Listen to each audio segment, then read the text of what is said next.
Bueno, muy buenos días. Acá estamos de nuevo en el primer House View del año, que va a ser distinto. Mi nombre es Ana Cohen, soy presidente de Cohen Aliados Financieros y esta vez va a liderar ya solo, otra vez, Martín Polo, nuestro head de estrategia y nuestro economista en jefe, para analizar un año que pasó, pero más que nada para frenar un poco y ponernos a pensar en el largo plazo. Está en perspectivas de Cohen, en perspectivas.cohen.com.ar, el análisis escrito de lo que hoy es la reunión. Nos reíamos con Martín de que está escrito hace unos días ya y que no perdió para nada preeminencia ni validez en un mundo extremadamente volátil, que algo que uno escribe siga sosteniéndose más de unos días es un orgullo, pero además habla de que por ahí el 23 va a ser un año distinto al 2022. Yo tengo mis postulados y mis ideas.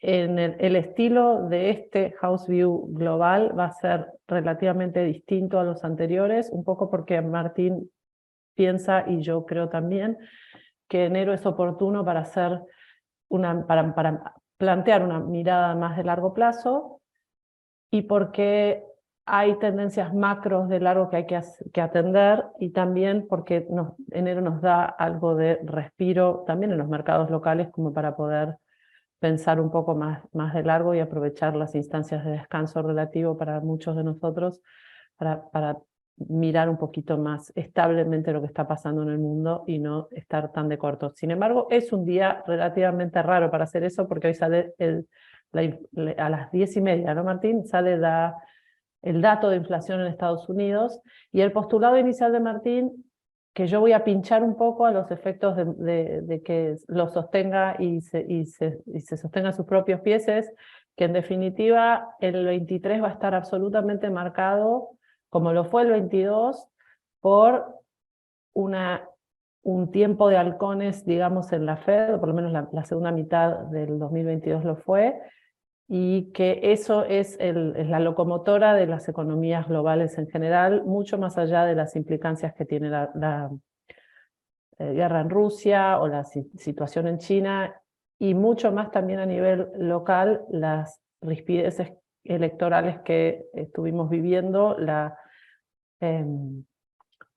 tremenda copia que pasó durante los últimos días en Brasil respecto de la resistencia de los bolsonaristas a aceptar una presidencia de Lula, y la respuesta dispar, para mí distinta, que Bolsonaro tuvo respecto a lo que Trump hizo. Pero bueno, todo eso tiene un segundo lugar, un lugar más periférico respecto de la centralidad que hoy la Fed y las otras economías centrales están teniendo en un momento de movimiento mucho más agresivo para el ajuste fiscal en general, algo que Brasil había hecho.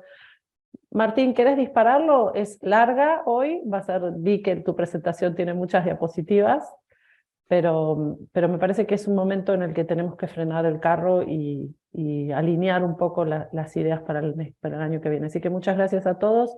Gracias, Martín. Va a ser más interactivo de lo que te gustaría, porque te voy a pinchar. Bueno, muchas gracias, Ana. Buen día a todos. Espero que hayan arrancado bien este 2023. Bueno, como bien comentaba Ana, lo que nos proponemos hoy es tener una mirada un poquito más amplia, parar la pelota, mirar un poquito para arriba, para ver cuáles son las grandes tendencias y sí esperar este 2023 con un poco más de seguridad. Un poco lo que pasó en el año pasado fue un poco más allá de los shocks económicos que tuvo la economía global. Lo que tuvimos también fue un shock sobre las expectativas que no se anclaban demasiado a la realidad. Recién Ana comentó que ahora en 20 minutos va a salir el IPC de Estados Unidos. Probablemente ya ojalá, ¿no? Quizás me estoy adelantando un poco, pero no tengamos tantas sorpresas como salía el año pasado, sobre todo en el primer semestre del año pasado, donde el mercado tenía una visión bastante contemplativa con la inflación y los datos venían muy por encima. Cuando los pronósticos están tan desparejos de la realidad es donde se generan esas rispideces y los mercados actúan en consecuencias. Como todos vamos aprendiendo en este proceso, esperamos que los datos de inflación, más allá de que sean buenos o malos, después lo vamos a analizar, lo importante es que el mercado no le pifie tanto en cuanto a esa proyección, porque eso supuestamente es lo que va a estar, lo que están mostrando los precios. Así que eso es como introducción general. Yo como no puedo con mi vicio de consultor económico, armé una presentación en la cual obviamente la vamos a compartir, pero a mí me sirve un poco de guía como para tener un poco este relato que le venimos contando. Ya casi hace 2 años que estoy acá, Ana, así que estoy dando estos house view con asistencia perfecta todos los meses, así que vamos a ir contando un poco lo que pasó en este 2022, en el cual hemos tenido una visión bastante constructiva en cuanto a la situación macroeconómica que se venía, ese fin de ciclo que tuvo la economía global a partir del fin de la pandemia, y cómo seguramente creemos que estamos en este nuevo ciclo, que bueno, que lo vamos a ir madurando a medida que pasen los años. Así que sin más preámbulo, Ana, voy a compartir pantalla, pero como micrófono abierto, todas las veces que quieras, las preguntas más que bienvenidas.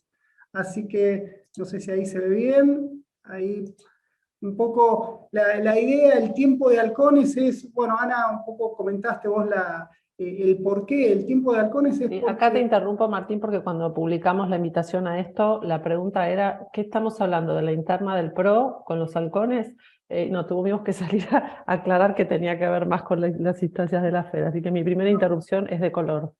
Por suerte, analizar la economía global es un poco mucho más seductora que analizar los vaivenes de la economía local que tienen tantos condimentos extraeconómicos. Acá el punto de los halcones es, recuerden, halcones contra palomas en la Fed. Básicamente acá lo que hablamos es cuán dura o cuán restrictiva tiene que ser la política monetaria, de manera de cumplir esos dos objetivos, ¿no? Bajar la inflación y evitar la recesión. Nosotros, hasta posterior a la pandemia, el mandato de la Fed era priorizar la actividad y después veremos qué pasa con la inflación. Bueno, ahora la situación cambió con los eventos posteriores a la pandemia, y ahora es momento en el cual la Fed, o por lo menos eso es lo que nosotros leemos, tiene una postura mucho más estricta para bajar la inflación, al tiempo que va tratando de que evite la recesión. Por eso muchas veces en los mercados, cada vez que aparece un dato negativo en materia de nivel de actividad,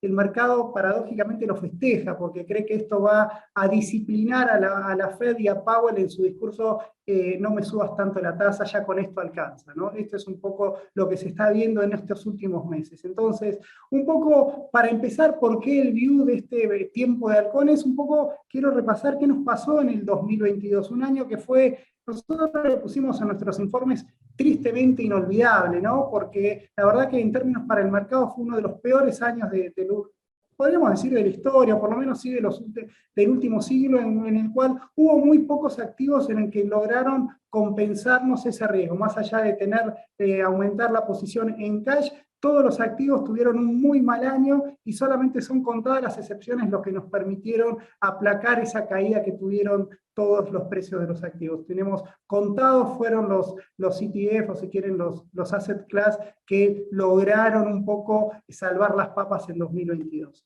Entonces, obviamente esto no se lo voy a leer, pero sí lo que voy a marcar cuáles fueron los drivers de este mercado. Por un lado, tuvimos el efecto negativo en el cual el mundo empezaba a ver que toda la inflación que estaba viendo en 2021 y que daba esas señales amarillas, bueno, se consolidó en 2022, tuvimos una inflación general en todo el mundo, tuvieron los peores índices de inflación en muchísimo tiempo. En el caso de Estados Unidos se destaca porque fue el que más seguimos en estas charlas desde 1981, pero estaba tornando una dinámica que obviamente era preocupante, nos salía de casi desde 1990 que no había inflación, es decir, nos puso en un nuevo juego en el cual la variable precios entraba en la ecuación del análisis macroeconómico, ¿no? Por otro lado, tuvimos el efecto negativo que es consecuencia de esa aceleración inflacionaria, ¿no? Ya no podían mirar para otro lado las autoridades monetarias, y esto obviamente cuando sube la tasa de interés encarece el costo del dinero. Al mismo tiempo tenemos que los bancos centrales empezaron a corregir su balance, es decir, empezaron a retirar liquidez del mercado. Bueno, y esto obviamente en el mercado golpeó. Siempre tiene un lag la política monetaria, ¿no? No es que suben las tasas de interés, y esto es un poco lo que vamos a ver, cuánto tardan en hacer efecto, no solo para bajar la inflación, sino sobre el nivel de actividad.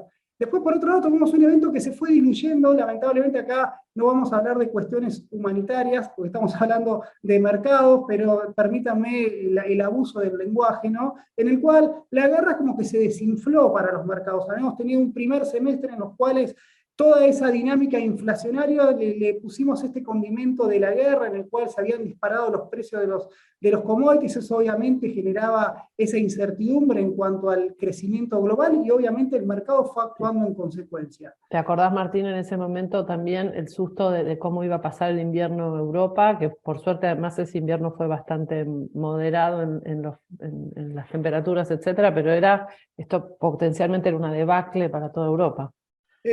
Para Europa y también para el mundo. Pensá que el petróleo había llegado a casi $135, es decir, es como que se le echaba nafta al fuego inflacionario que venía. Total. Es decir, ahí teníamos el debate nuevamente entre los del equipo, los transitorios, ¿no? Que todos los shocks que tenía la inflación era por eventos transitorios. Una vez que bajen esos eventos transitorios, la inflación iba a bajar, y por eso no era necesario seguir ajustando las tasas de interés. Eso era algo que veníamos debatiendo, un poco nosotros tomamos postura de esa visión más estructural que había tenido la inflación. Por otro lado, vamos a la parte buena, que fue que la actividad global, recién Ana lo adelantaste un poquito, todo este escenario de aceleración inflacionaria, suba de tasa de interés, guerra, aumento del precio del petróleo, generaban esa expectativa de una economía mucho menos dinámica a lo que terminó siendo. Incluso vamos a ver ahora que Estados Unidos habría terminado el 2022 creciendo y a una buena tasa. O sea, no es un dato menor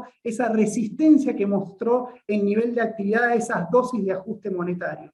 Y por otro lado, un poco derivado de todos los otros, de estos 4 factores, fue qué pasó con el precio de los commodities, esa paradoja, porque, bueno, no sé si paradoja, pero sí ese desinfle que tuvieron, porque habíamos tenido con la guerra, con las preocupaciones en cuanto a lo que pasaba en China y las cadenas de producción y demás. Todo eso generó, por un lado, que un primer semestre con commodities muy altos, se escribieron un montón de papers, de informes, incluso nosotros también tomamos una postura de que los precios de los commodities, por efecto de esta guerra, iban a tener un precio alto. Pero lo cierto es que nos damos vuelta cuando termina el año y vemos que los commodities están en niveles más bajos que previo a la guerra, que al inicio de la guerra. Y si vamos un poquito más allá, que era la gran sensibilidad, que era qué pasaba con el gas natural, el precio del gas natural en Europa, el principal afectado de la guerra con Ucrania, no solo está en un nivel más bajo que en febrero de 2022, cuando Rusia invade Ucrania, sino que está más bajo desde octubre de 2021. Entonces, todas estas cosas es lo que nos permitió terminar el 2022 con una sonrisa, pero con los dientes apretados. Entonces, un poco para, como a mí me gusta, mostrar los datos y ver la evolución, acá tenemos esta aceleración inflacionaria que tuvieron todas las economías, aflojando en el margen. Ahí ahora vamos a ver el dato de Estados Unidos cuando salga ahora, brevemente seguramente me lo pasarán ahora por chat, pero más o menos la inflación pegó la vuelta. En Estados Unidos estará en el 6,5, 6, 5,5, lo que ustedes quieran. Lo cierto es que para que la Fed se sienta cómoda, tiene que estar en 2. Entonces nos quedamos con la parte buena, que no se espiralizó. Ya hemos comentado muchas veces por qué no se espiralizó, cuáles fueron las reacciones que tuvo. Quizás nosotros hemos criticado mucho a la Fed durante el 2021. Fíjense acá en el gráfico cómo la economía subía, la inflación subía al 7%, y teníamos que la Fed, si te he visto no me acuerdo, no solo no movía la tasa, sino que seguía expandiendo a 80.000 millones de dólares por mes su hoja de balance. Ni hablaba de cuándo subir las tasas. Es decir, todo muy krugmaniano, ¿no? Leyendo a Krugman en el New York Times en lugar de a Martín Polo en Perspectiva. No, que vos lo venías previendo. Nosotros tomamos los datos y tratamos de interpretarlos. Nosotros le hemos pegado a la Fed un poco con la modestia del caso, ¿no? Obviamente no me voy a poner enfrente de los cráneos que manejan la política monetaria de Estados Unidos, pero lo cierto era que los pronósticos, cuando uno veía el mapa de proyecciones que ellos planteaban, que ya le habían pifiado en 2020, y en diciembre de 2021 el panorama que apuntaban para el 2022 era recontra bueno. Era como que la inflación iba a bajar al 2,5%, la economía iba a crecer al 4% y el desempleo se iba a mantener al 3,7%. Era un escenario muy, digamos, demasiado contemplativo para lo que iba a pasar. Y como ya hemos visto nosotros, Hausview, que el que quiere los puede revisar, cómo fueron corrigiendo, la realidad le fue golpeando la puerta que tenía que empezar a mover la tasa, porque la inflación se seguía acelerando. Después, en su momento, la Fed habló de los efectos de la guerra, que esto le echó la culpa a Putin, ¿sí? Si queremos resumir, cuando en realidad la tendencia ya viene desde la post-pandemia. ¿No? Lo mismo pasó con Europa un poquito más complicado, después si querés, Ana, vamos a hablar de lo que pasa en Europa. Brasil lideró, si bien tuvo una suba, pongo acá porque son los mercados que más seguimos y más tenemos en nuestras carteras, pero cualquiera que quiera preguntar algo, bienvenido, porque tenemos todos los datos. Así que Brasil lo que tuvo fue también, obviamente, como todo mercado emergente, una inflación más alta que los desarrollados, pero alcanzó el pico en el primer semestre y en el segundo semestre ya empezó a hacer efecto esa política monetaria mucho más restrictiva y si quiere, adelantada que hizo el Banco Central de Brasil. Claro, Brasil ya tenía un halcón. Claro, si me preguntás, incluso América Latina, que siempre fue los grandes rezagados a la hora de tomar medidas, bueno, fueron acá los adelantados, porque acá te muestro Brasil, pero también la política del Banco Central de Chile, del Banco Central de Colombia, todos empezaron a subir las tasas mucho antes de lo que hicieron los países desarrollados. Entonces, la dinámica inflacionaria de ellos fue un poquito más fuerte esa desaceleración. Brasil terminó el año pasado con una inflación más cerca del 6%, casi la mitad de lo que lo había empezado. Así que en ese sentido todos muestran una inflación alta, pero en descenso. Acá lo que insisto con esto, lo que nosotros queremos evaluar acá, qué velocidad de descenso va a tener esa inflación. Para que mantenga esa velocidad de descenso necesitamos si estas dosis de ajuste monetario se mantienen. Acá ustedes ven cómo fue el caminito que hicieron los bancos centrales a la hora de subir las tasas de interés. Fíjense, Estados Unidos como entre los desarrollados un poco lideró el ajuste, ¿no? Empezó allá por marzo, ya hizo el primer movimiento, en marzo del año pasado hizo el primer movimiento, y fíjense ahí Europa como recién le empezó a mover en julio, sería el general alais de los bancos centrales, sería el Banco Central Europeo. Básicamente tardó un montón en subir la tasa de interés, obviamente tenían un tsunami que era lo que podía pasar con la guerra, ¿no? Entonces eso los limitaba bastante. Pero lo cierto es que en definitiva terminamos el año con tasas de interés mucho más elevadas de lo que habían arrancado. Y acá viene otra pregunta, ¿hasta dónde van a subir y cuándo van a empezar a bajar? Eso es un poco lo que estamos debatiendo, lo que vamos a debatir en esta charla y lo que vamos a debatir a lo largo de todo el 2023. No sé si me querías preguntar algo, ¿no? No, me gusta la idea de que hayamos revisado la historia para entender dónde estamos. Me gusta también el avance que estás pensando ahora y me preguntaba más qué implican tasas altas versus tasas bajas para las economías globales en general y para los portafolios. Yo sé que no vamos a hablar de mercados hoy necesariamente de qué comprar y qué vender, pero ¿por qué queremos que las tasas bajen, digamos, más allá de que las economías se nutren? Bueno, digo, porque la wealth manager en mí te dice, es mucho más fácil hacer un portafolio con estas tasas, porque haces fixed income y te garantizas que hiciste un buen trabajo y nada más. Pero hay otras implicancias.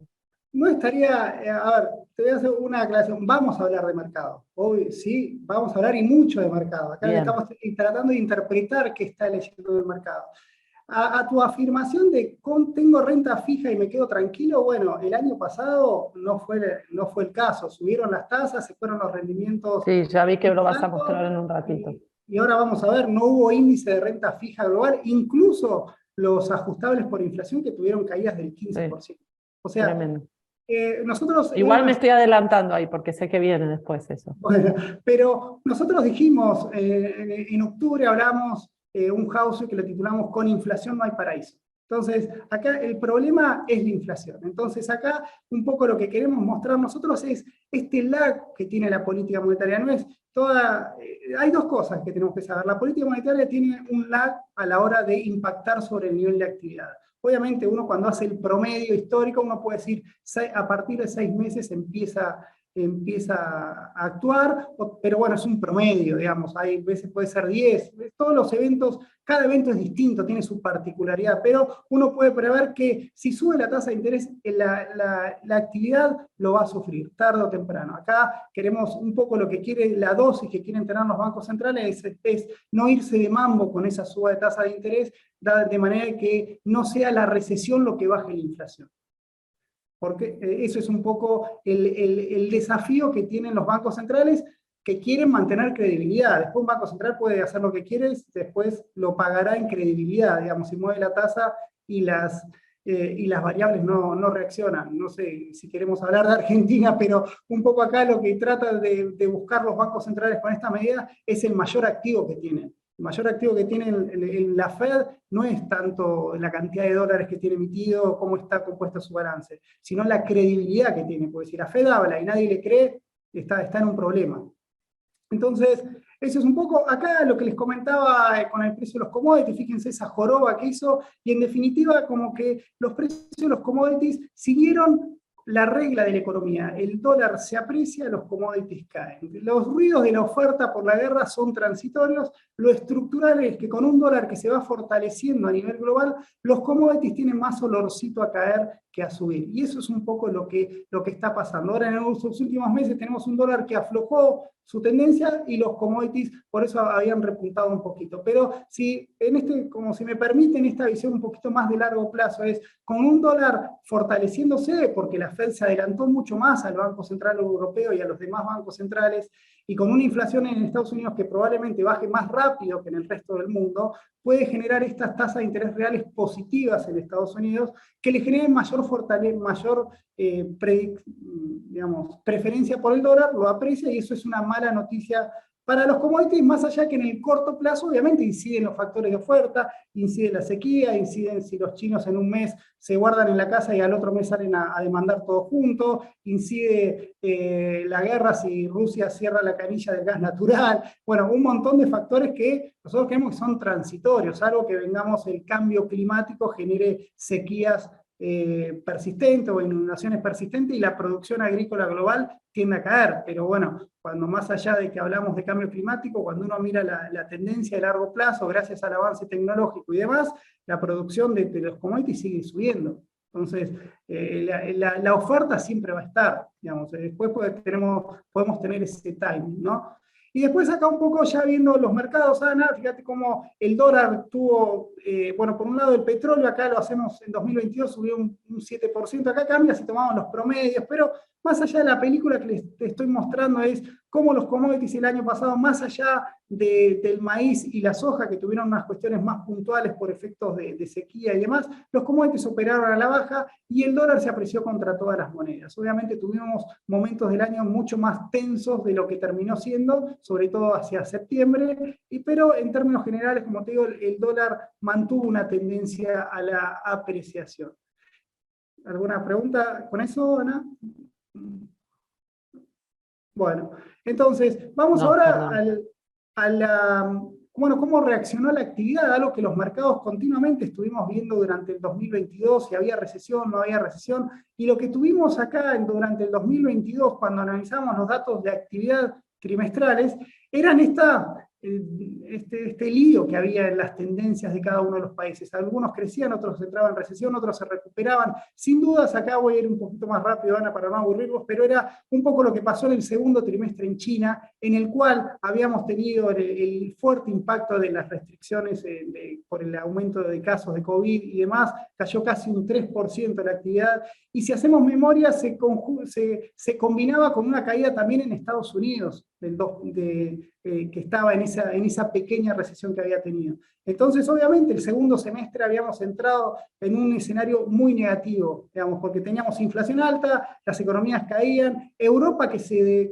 debatía entre cuándo va a empezar a caer, cuándo va a empezar a sentir los impactos de la guerra. Así que lo que tuvimos ahí es un crecimiento bastante desparejo, pero que le sacó, digamos, ahora vamos a ver, le terminó sacando el isoprecio a la cosa. Y acá están los mercados. ¿Qué pasó? El peor año de la historia. Vamos a exagerar, pero bueno, tuvimos caída en bonos, acciones, por donde lo veamos.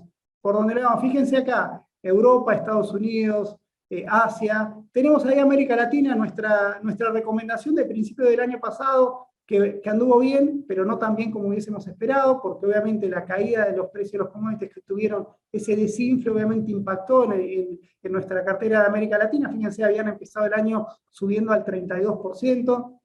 Obviamente acá vamos a un poquito, incide un poco lo que pasó en Brasil. Brasil, que había empezado muy bien, después se desinfló, tuvimos ese panorama electoral que ya lo hemos hablado, pero gran parte de esta tendencia que hace esa línea amarilla me la está explicando Petrobras, ¿no? Si alguno tiene en la cartera Vale, fue otra la historia, Vale anduvo mucho mejor que el resto. Entonces ahí tengamos cuidado cuando analizamos América Latina, al ser mucho más Los players son menos. Claro, tenemos acciones que un poco nos mueven la vara y no fue tan generalizado. Pero como nosotros también invertimos en carteras globales, bueno, lo cierto es que América Latina empezó con todo, se desinfló y tiene una historia diferente en el mediano plazo. Fíjense cómo el mundo desarrollado, que la mayoría del mundo desde septiembre están pegando la vuelta, tenemos un fuerte repunte y América Latina no lo está haciendo. Entonces eso también, cuando hablamos, vamos a ver entre lo estratégico y lo táctico, ahí hay oportunidades de arbitraje, ¿no?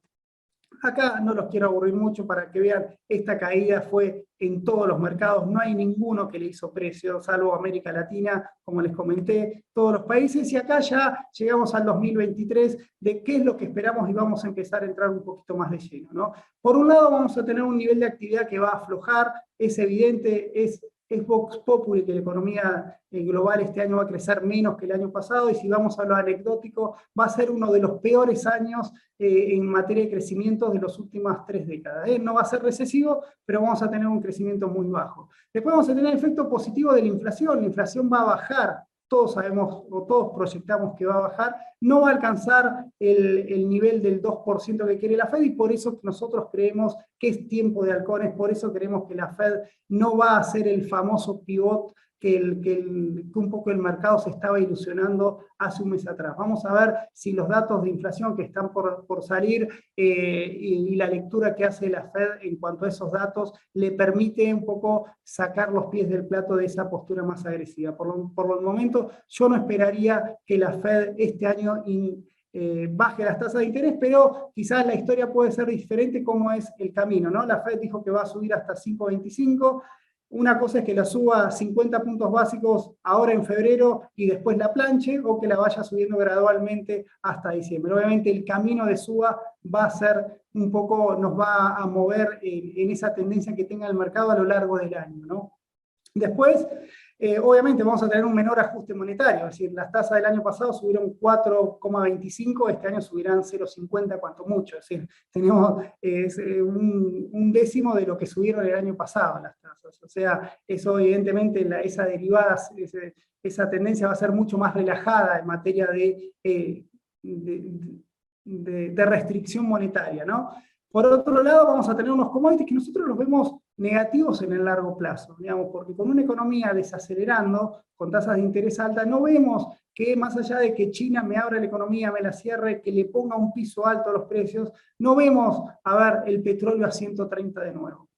Nosotros vemos un precio de los commodities estabilizados en niveles altos, y más allá pueden tener los efectos de la sequía que hay en Argentina con la soja y el maíz y demás, pueden generar esos precios. Obviamente los commodities es un abanico inmenso de productos, siempre es bueno, digamos, un poco compensar eso con los ETF de que invierten en commodities que tienen diferentes ponderaciones, pero en términos generales no apuntaría a que sea un buen año de los commodities como podría haber sido la primera mitad del año pasado, ¿no? Y por otro lado, salvo que tengas una situación disruptiva en Europa que recrudezca la situación como digamos el punto siguiente, te lo pincho porque estuve escuchando y leyendo situaciones en las que Estados Unidos está satisfecho con el avance de la situación en Europa y la OTAN, etcétera, pero les preocupa un Putin enojado y atrincherado con la capacidad de daño que tiene su fuerza nuclear, ¿no? Ahí... Sí, la verdad que sí, Ana, pero fíjate que ahora yo leí todos esos informes que están dando vueltas, muy pocos hablan de la guerra, es como que esto salió del centro de la escena, la guerra, Y cuando uno lo mira, es decir, bueno, el impacto que puede tener que Rusia cierre la canilla y el impacto sobre eso se va a cobrar en crecimiento. Y cuando analizamos en términos dinámicos la macro general, bueno, que crezca que Europa entra en recesión va a golpear al resto de los mercados, no es que se quede ahí y esto me va a O bajar sea la demanda que una y se van restricción, equilibrando. una nueva restricción en la oferta por una cuestión disruptiva en la guerra también te va a impactar en la demanda porque vas a tener una recesión Por menor exacerbada. crecimiento, Está exactamente. Es un bien, poco, cuando un poco se analizan un poco estos impactos de shock, un bien. poco que algunos análisis se quedan cortos porque van hasta el temas 1. Bueno, haceme el temas 12, a ver hacia dónde vamos. Porque obviamente los melones se van acomodando a medida que el camión arranca. Digamos. Entonces, siempre lo importante es ver que los riesgos de recesión, que un poco el mercado es mucho más sensible a los movimientos de tasa que al nivel de actividad. Cuando en realidad, cuando ahora vamos a ver los balances, cuando llegue la temporada de balance, ahí vienen las sorpresas. ¿Cómo puede ser que vendimos poco? Y bueno, vendiste poco porque la economía crece menos. Entonces no te asustes por eso. Digamos, ¿Querés saber el índice de inflación, cómo salió el IPC? a ver, 6,5. y mensual. Todavía no sale. Es un breaking news del Wall Street Journal. A ver. Bueno, si dio 6,5 es de lo que se esperaba, así que debe haber dado 0,1 por ahí. O sea, no debe haber habido, no fue sorpresiva. O sea, hoy los Bien, mercados pueden estar tranquilos. Así, tranquilo. de memoria, tranquilos entre comillas, no siempre se encuentra una, o por lo menos para el view nuestro, más general, no nos, si hubiese dado 6,7 implicaría una aceleración en el margen, no nos vemos. De todas maneras, cuidado que, bueno, después lo vamos a analizar, mañana en el daily se lo vamos a mandar a todos los clientes Bien. que hacemos todos los Perdón días. que te interrumpí. No, por favor, gracias. Me deja tranquilo que el escenario no fue disruptivo lo que pasaba hoy. O sea, hoy la noticia de las 10:30 de la mañana, por el momento, después vamos a ver cuando desasnemos el índice, cuál me jugó a favor, cuál en contra, fue una buena noticia que está en línea con lo esperado. Y fíjate qué importante es esto, Ana, para los mercados, porque el mercado le encontró el timing, empezó le puso atención a las proyecciones de inflación. Y eso es bueno. Yo recuerdo en abril del año pasado, cuando se daba informe, no, este mes la inflación va a ser de 0,3, salía el dato a los 20 minutos y había salido 0,7. O sea, Claro. era tirar dardos. Le O sea, estábamos pifiando. había un pifie, afortunadamente, ojo, también con los precios del petróleo estabilizados, eso te da un poco de margen de maniobra para no pifiarle tanto. Pero bueno, el punto es que este año obviamente creemos que va a ser un año mejor al del 2022, estoy un poco adelantando a las conclusiones, pero no sé si va a ser el año, o por lo menos no creemos que sea el año de recuperación de todo lo que perdió en 2022. ¿No? Y obviamente vamos a tener un nuevo escenario entre ganadores y perdedores, y vamos a tener, recién vos lo nombraste, situaciones para la renta fija, somos más optimistas que para la renta variable, porque el mapa de riesgo de la renta fija es menos, está menos nutrido que el mapa de riesgo que tiene la renta variable. Si bien los dos obviamente tienen factores de conexión, creemos que la renta fija, dado la suba que tuvieron los rendimientos de los bonos, sobre todo corporativos de alta calidad, creemos que siguen siendo una buena oportunidad para un poco tener nuestras carteras un poco resguardadas de esos vaivenes políticos que puede tener y del pifie que puede tener el mercado en cuanto a la lectura que haga la Fed, ¿no? Entonces, acá vamos a los números, un poco este desbalance que va a tener el 2023, en el cual vamos a ver, fíjate, Ana, ¿no? Porque el mercado estos días estamos leyendo la recuperación de China, cómo aumenta la demanda global de commodities y eso cómo mejora las perspectivas. Sin embargo, China es una parte del mundo, es importante, todos les queremos vender a China, pero bueno, acuérdense que está el 70% del mundo en malas condiciones de crecimiento. Fíjate cómo ayer salió estos datos del Banco Mundial, así no dicen lo que decimos nosotros, decimos lo que hacen tipos que analizan toda la economía, le puedo poner la OCDE, le puedo poner lo del fondo, pero lo cierto es que el gran ajuste que van a tener, y acá atención para nuestras carteras, es en los mercados desarrollados. Va a ser Estados Unidos y Europa los que lideren esa desaceleración del nivel de actividad global. Fíjate, para Estados Unidos se estima un crecimiento del 0,5, para Europa del 0, digamos, en el léxico no figura la recesión, digamos, pero bueno, si no le pegan el paro, es una abrupta caída en el crecimiento. Para estos países, por ejemplo, Estados Unidos que crezca al 0 es es dramático para su tendencia histórica, ¿no? Tiene que crecer al 2,7% de su crecimiento promedio. Ya el 2,1 el año pasado ya marca una alerta amarilla. El 5,9 del 2021, tómenlo con pinza porque fue el rebote del 2020. Pero la economía americana previa a la pandemia venía creciendo al 3%, bueno, entre 2,5 y 3%, bueno, 3 años después de la pandemia, el crecimiento apunta a ser del 1%. O sea, algo pasó. Lo mismo pasó en Europa. Y en China que vamos a tener esa ventajita que rebota de un 2,7, malísimo el año de crecimiento para China el año pasado. Es el delay del post-COVID, digamos, en China. Claro, exactamente. Al tener un segundo trimestre contractivo me jugó muy en contra de todo el año. Recuerden que el PBI de un año es el promedio de entre todo lo que pasó en el año. O sea, no nos quedemos con el cuarto trimestre, sino tenemos que ver lo que pasó en todo el año. Y ese, digamos, vuelve a crecer, pero vuelve a crecer al 4,3%. Para lo que es China, es bajísimo.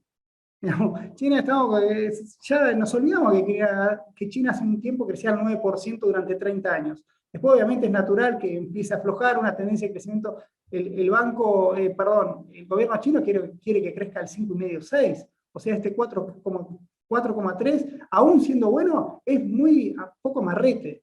Entonces, y nos vemos en el resto de los desarrollos emergentes, así que decimos, bueno, China es un gran aliado para los emergentes. A los emergentes le sacamos China, y fíjate cómo también cae el crecimiento. Es decir, cae el crecimiento, no es recesión, un poco acá jugamos con la terminología, pero lo cierto es que la economía va a ser menos dinámica. No derrapa, pero al menos va a estar creciendo muy por debajo de lo que lo podría hacer, ¿no? Entonces es un poco la conclusión de este escenario global. Me extendí un poco, perdón Ana, pero era lo que quería comentar de manera estructural. Y acá viene un poco nuestra, si quieren, hacemos leña del árbol caído en cuanto a un poco jugar un poco con los títulos de lo que pasó el año pasado, porque como siempre nos concentramos en Estados Unidos por una cuestión de que nuestras carteras y gran parte del mercado es el que corta el bacalao. Nosotros acá lo que vemos es que el driver del mercado, por más mirando la cabeza, levantando la cabeza, decimos, bueno, la guerra de Ucrania, crisis humanitaria,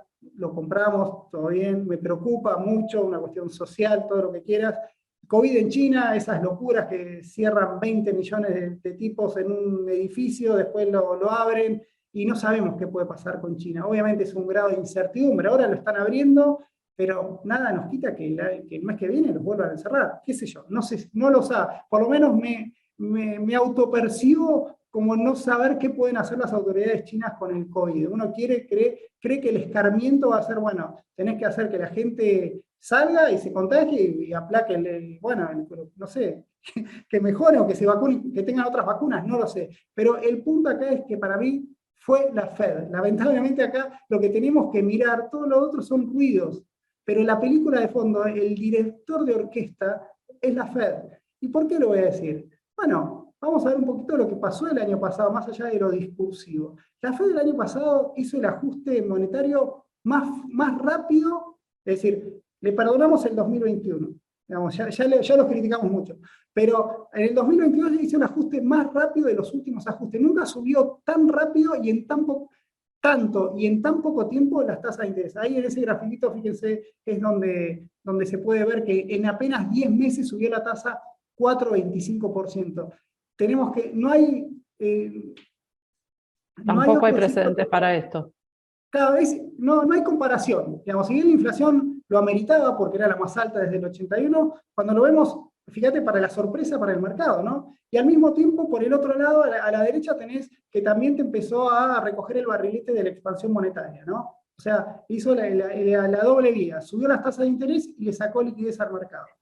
Entonces, y uno de los participantes también pregunta si también tuviste un retiro de los estímulos post-COVID, digamos, o en tiempos de COVID, ¿viste, más allá de la expansión monetaria de la Fed puntual, viste menos impulsos parlamentarios o del Ejecutivo para seguir inyectando, ¿no?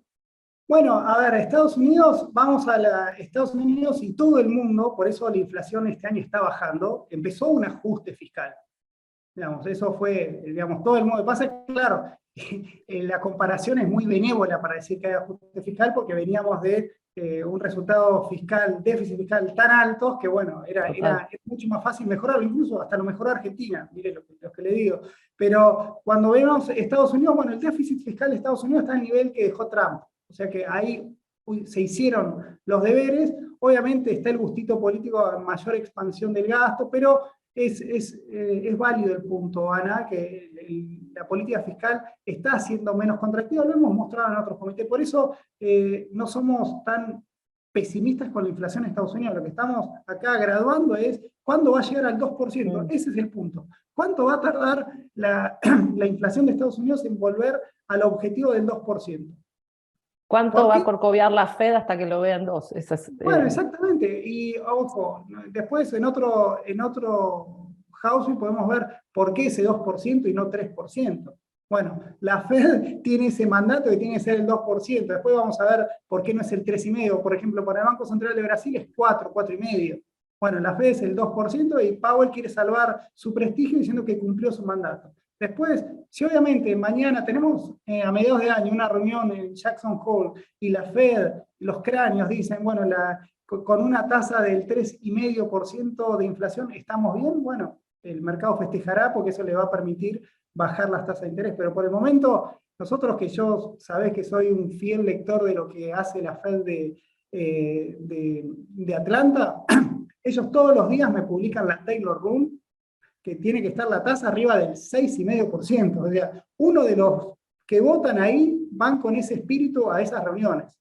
O sea, no es como que el mercado a veces está más relajado de lo que verdaderamente está pasando puertas adentro de la Fed, me parece. Pero bueno, eso es más que halcones son cohetes.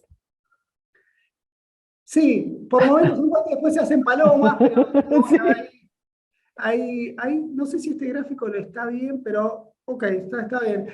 Otra de las cosas de la Fed puede subir las tasas, como hace habitualmente, pero tiene ciertas particularidades lo que pasó en esta suba de tasas, que fue la inversión de la curva. No siempre que la Fed sube la tasa, la curva se invierte. No necesariamente.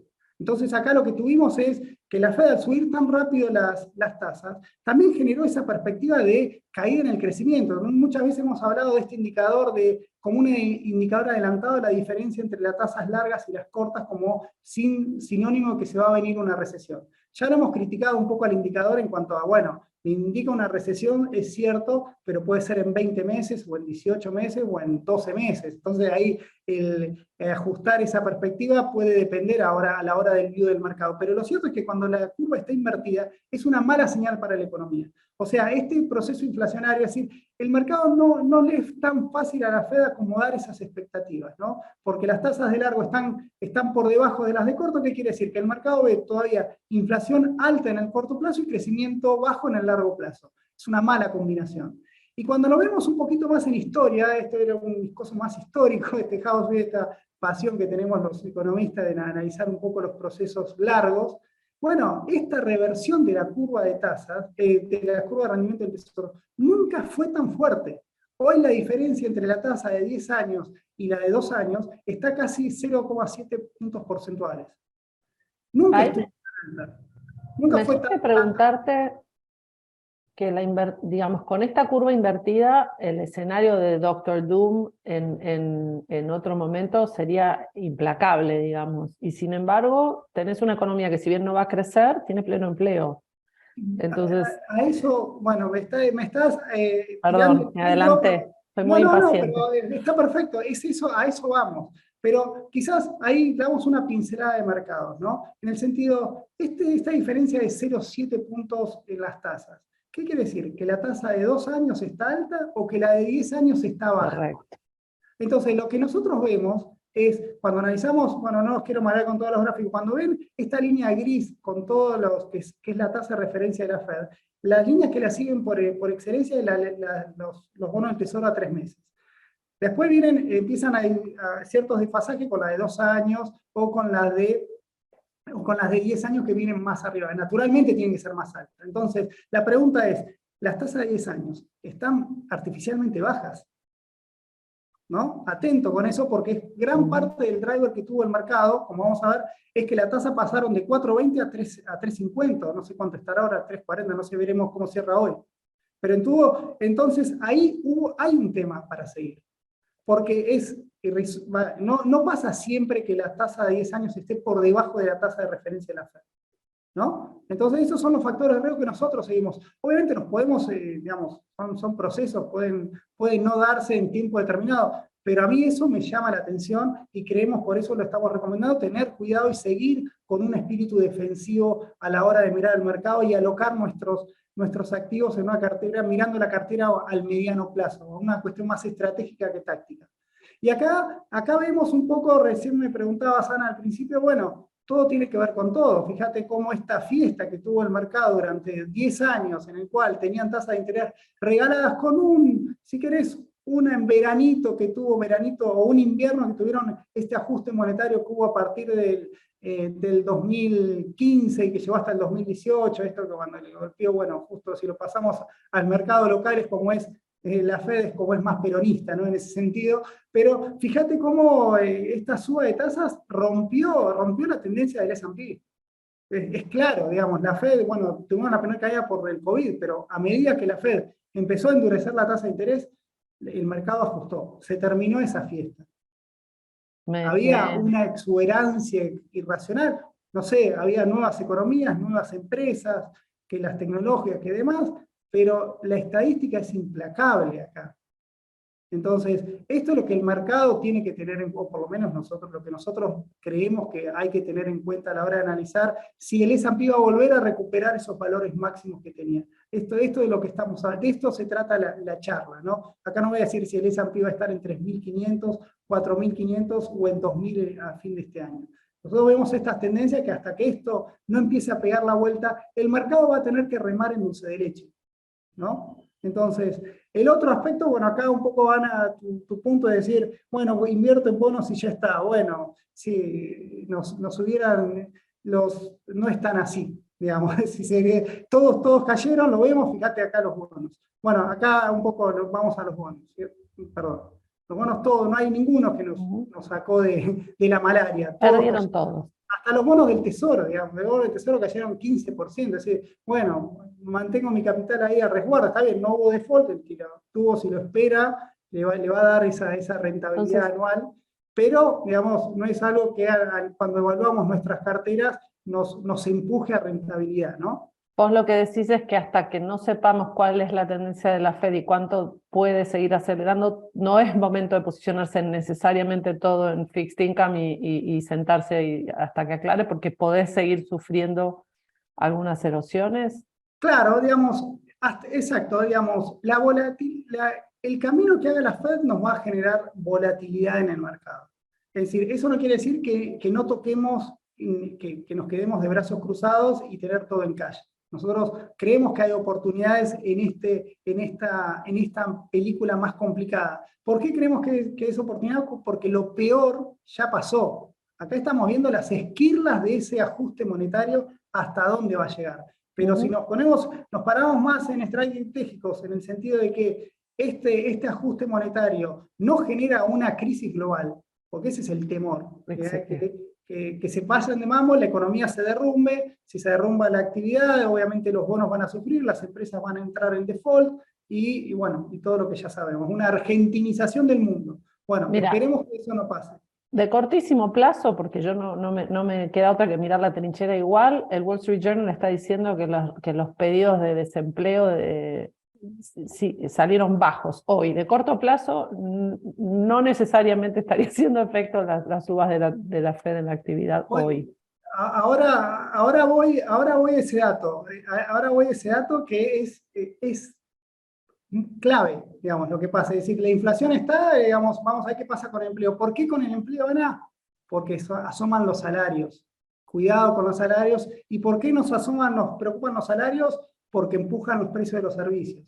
Ahora lo vamos a ver. Pero simplemente también en cuanto a la sensibilidad de este movimiento, Ana, de tasas, fíjate que no todos sufren igual. Digamos, la película es mala para todos. Pero ojo que las más castigadas son esas empresas que dependen más de las tasas de interés, aquellas empresas que necesitan más financiamiento, y acá esto está está clarísimo cómo, a quién más afecta, cómo a las tecnológicas, fueron las más afectadas, tuvieron caída de casi el 33%. Bueno, ya lo vimos que caída de Tesla, las grandes, las FAN, cayeron algunas 70%.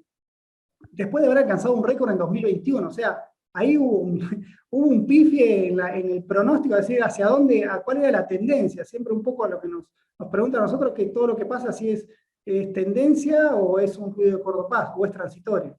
Bueno, vamos a ver cómo evoluciona, pero lo cierto es que se pegaron una piña como nunca antes se había pasado, y fíjate cómo los sectores value un poco ahí, con un poco las estrategias más defensivas, incluso que nosotros los hemos recomendado, fíjate cómo hubo sectores que la pilotearon bastante bien a este escenario tan volátil y de caídas y demás, como bueno, tenemos el petróleo, fíjate cómo las energéticas, a pesar de la caída del precio del petróleo o que pegó la vuelta, cómo subieron a pesar de eso un 57% en todo el año. No fue el caso de Petrobras, que siguió el precio del petróleo, pero todo el resto de las petroleras anduvieron muy bien, siguen andando muy bien a pesar de la caída del precio del petróleo. Eso es muy bueno para nosotros, es muy bueno para nuestra cartera, y hemos esperado que esto afloje bastante al no tener ese condimento de mayores precios. Es decir, creo que es meritoria, obliga a darle una fortaleza a los balances que están teniendo las empresas energéticas. Y después tenemos todos los sectores más bien defensivos en nuestras carteras, incluso en las carteras CDR que nosotros recomendamos, como el sector de utilities, el sector de consumo masivo, incluso el de salud, son buenos refugios para transitar la volatilidad. Obviamente, cuando rebote son los que después menos siguen, pero ese premio a la estabilidad es un poco a nuestras carteras, un poco los que nos salvó un poco las papas. Ahí te freno acá 10 segundos, no más de eso porque estamos como extendidos, pero hay una pregunta puntual respecto de cómo posicionarse en real estate, y me parece que sigue un poco la lógica también del fixed income en definitiva, ¿no? Con un contexto de tasas es dispar lo que esperas ahí. Mira, ¿no? De futuro. me sirve la pregunta para vender la nota que acabamos de publicar, Diana Olivera, nuestra estratega, que en cuanto a las perspectivas del mercado inmobiliario. El mercado inmobiliario todavía es, si querés, el principal, ¿cómo lo digo? Lo más frágil de la economía, o lo que primero reacciona a la suba de tasas, es el mercado inmobiliario. Y el mercado inmobiliario reacciona tan rápido, primero porque tenía tasas de interés hipotecarias muy bajas y subieron un montón, es decir, se acoplaron a la suba de la tasa de la Fed. Y por otro lado tenías precios de propiedades muy altos. Entonces, que por la pandemia, que la gente fue a vivir más a la casa, digamos, tenía más propiedades, bueno, eso se terminó. Entonces, tiene que empezar a licuar ese exceso de inventarios que hay en casas. Entonces, creemos que los precios de las viviendas van a seguir cayendo, tienen que seguir ajustando a medida que las tasas de interés se mantienen más altas.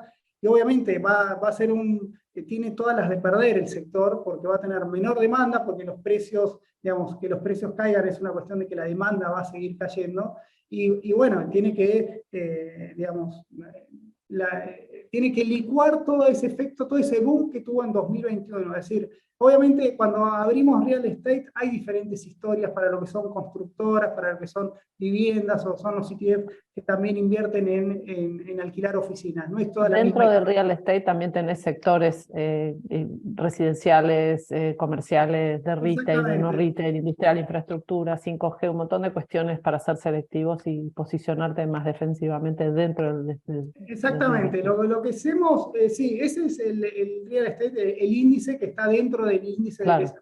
Obviamente, si hay algo imbatible del S&P es esa distribución de ponderaciones que tiene entre los diferentes subsectores, y eso es lo que le da un poco, es difícil ganarle a cada uno de estos índices, ¿no? Entonces, en términos de riesgo, volatilidad.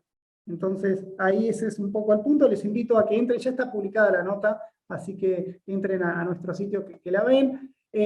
Me embalé con el pasado y bueno, quiero empezar a explicar el futuro. Metámosle al futuro 5 minutos. Metámosle al futuro un poco, bueno, esto lo que vimos siempre, cómo la Fed tiene ese mandato de, a tu pregunta, Ana, el pleno empleo y qué pasa con los precios.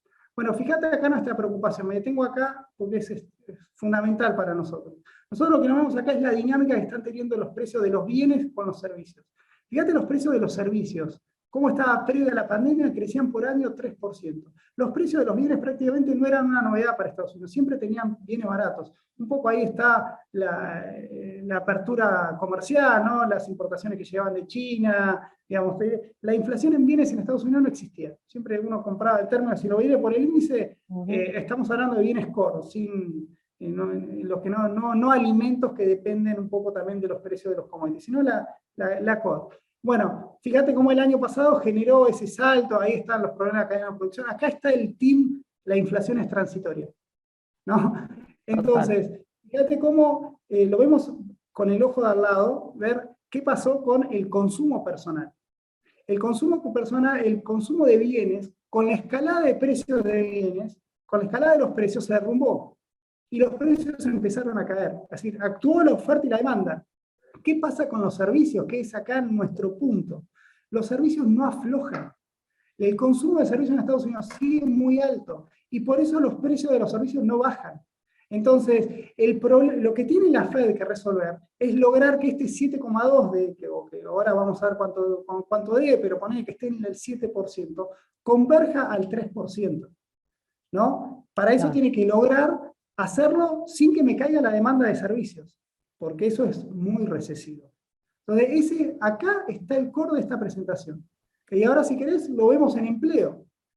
¿Por qué servicios? ¿Por qué la gente consume servicios? Porque sigue teniendo trabajo. La creación de empleo sigue siendo muy alta, el desempleo sigue siendo muy bajo. Y acá me pone otro punto de reflexión, que es que está habiendo mucha demanda de trabajo, con cada vez menos gente dispuesta a trabajar. Por eso la tasa de ocupación es tan baja. Te ratifico eso. Hoy escuchaba a Scott Galloway, que es un profesor de macro y de economía en NYU Stern, que decía que hay 1.7 trabajos ofrecidos por cada persona que está desempleada, y de esa gente desempleada no todos están buscando trabajo. Entonces, sí, ahí en varios casos hemos explicado ese efecto que es lo que se llama la población económicamente activa en Estados Unidos. Un poco tiene que ver con cuestiones estructurales, el envejecimiento poblacional, es decir, como ramal que cierra, ramal que para, ramal que cierra. Bueno, acá a medida que la gente va pasando la edad de jubilación o se va haciendo más vieja, no quiere trabajar, digamos, o no va al mercado laboral. Digamos, eso es muy lindo, pero si la economía sigue demandando empleo, ¿qué va a generar esto? Mayor presión sobre los salarios. Entonces, la masa salarial en Estados Unidos está creciendo. Y eso es lo que soporta el consumo. Por eso la Fed, más allá de la suba de tasas, no logra que la economía afloje. Porque todavía el consumidor americano todavía tiene los ahorros que le quedaron de los cheques, que bueno, ya le queda poquito, pero tiene ese impulso del ahorro durante la pandemia. Quieren también cuestiones socioculturales, que después de la pandemia quieren gastar, ¿no? Digamos, lo hemos visto muchas veces, tiran la casa por la ventana, no hay un mañana para eso, se gastan todo.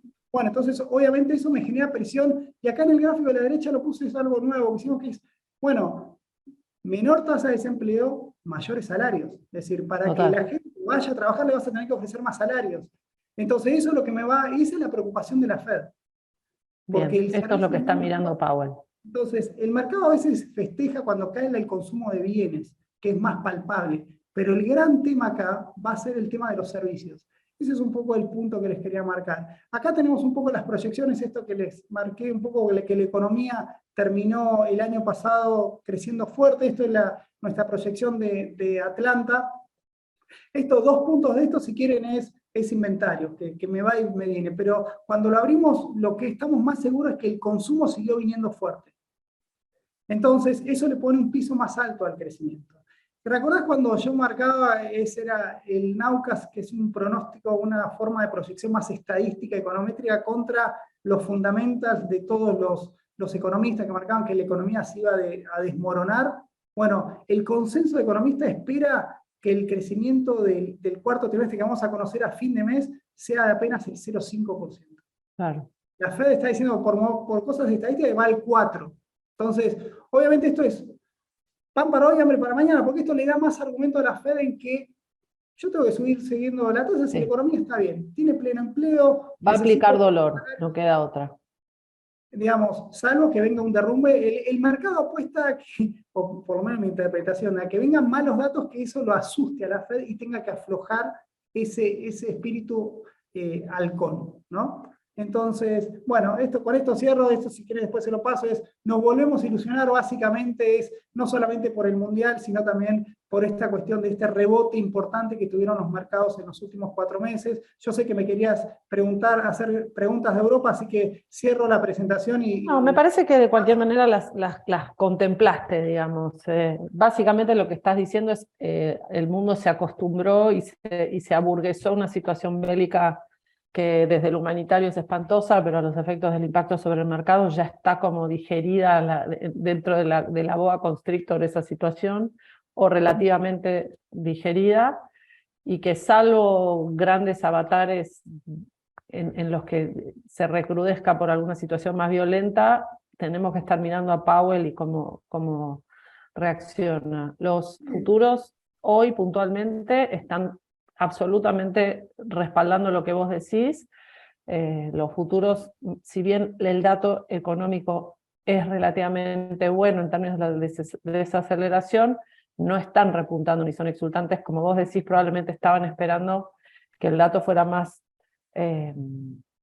probablemente más contundente respecto a la baja para que se acortaran un poco los tiempos de espera para que la tasa se estabilice. sí. Con lo cual, no sé si querés vos cerrar y dar las conclusiones de lo que vemos para el 23. Sí, ahí, no, la verdad ese es el punto, Ana, no tengo nada para agregar. Sí, deja un breve comentario de lo que pasó de este rally, y este rally que tiene a Europa como protagonista, y tomo el punto porque en septiembre nos habían preguntado por Europa y nosotros dijimos que no la tocábamos a Europa y nos perdimos un montón de oportunidades, ¿no? Entonces Nobleza obliga, un poco el punto que pasó en Europa es, tuvimos un invierno. Tuvimos dos cuestiones, una suerte climática, digamos, lo comentaste, y por otro lado, se abastecieron bien de gas por otras vías que no sea Rusia. Entonces, no es que ya están salvados, es decir, para el invierno que viene van a tener otra vez el mismo problema, a quién le dan, a quién le compran. Pero esto, por ejemplo, a Alemania le vino muy bien y ese es el motor del crecimiento, o por lo menos el colchón a la actividad que tuvo Europa, que más allá de que esté bien, tampoco es que está para una fiesta, ¿no? Lo que hicieron es sortear una recesión que de todas maneras el mercado espera, y con una inflación alta obliga a que el Banco Central Europeo, más allá de eso, que sea bastante contemplativo, no son los alemanes los que manejan el Banco Central Europeo, sino otra sería la historia, pero digamos, sigue siendo complejo el escenario para Europa, y no sé si para este trade ya no llegamos tarde. Un poco eso, un poco lo que les quería comentar. Pero bueno, me extendí un poco, perdón, es un tema que cuando analizamos a largo plazo uno se embala. Y el último dato, para una sonrisa y ya mirando el house local, perdón Ana, Por favor. lo que subieron los mercados emergentes, ¿no? 8% subieron los bonos emergentes. Obviamente para nosotros esto es agua como en el desierto, nuestros bonos subieron muchísimo más, pero una parte de esa suba no la podemos obviar, que tiene que ver con lo que está pasando en este contexto global, que en el margen está siendo mucho más benévolo. Sí, el Merval está de fiesta. Y rectifico lo que dije hace un rato, repuntaron los futuros en Estados Unidos, Nasdaq y S&P entre 1 y 2% los futuros arriba, el Dow Jones más estable como siempre, pero bueno, el Merval de fiesta, ¿no?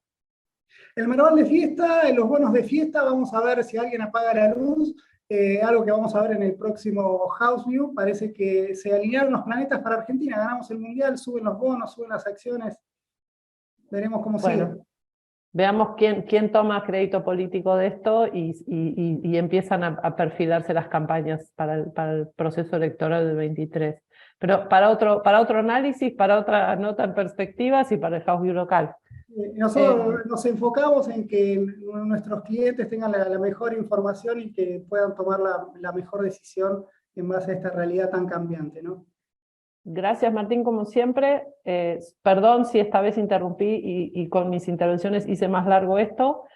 Pero bueno, gracias a los asistentes y a los oyentes, les refiero de nuevo que hay notas interesantes para ver y leer en perspectivas.com.ar de Martín y todo el equipo, y nos vemos el mes que viene. Bueno, muchísimas gracias, ¿eh? Hasta luego.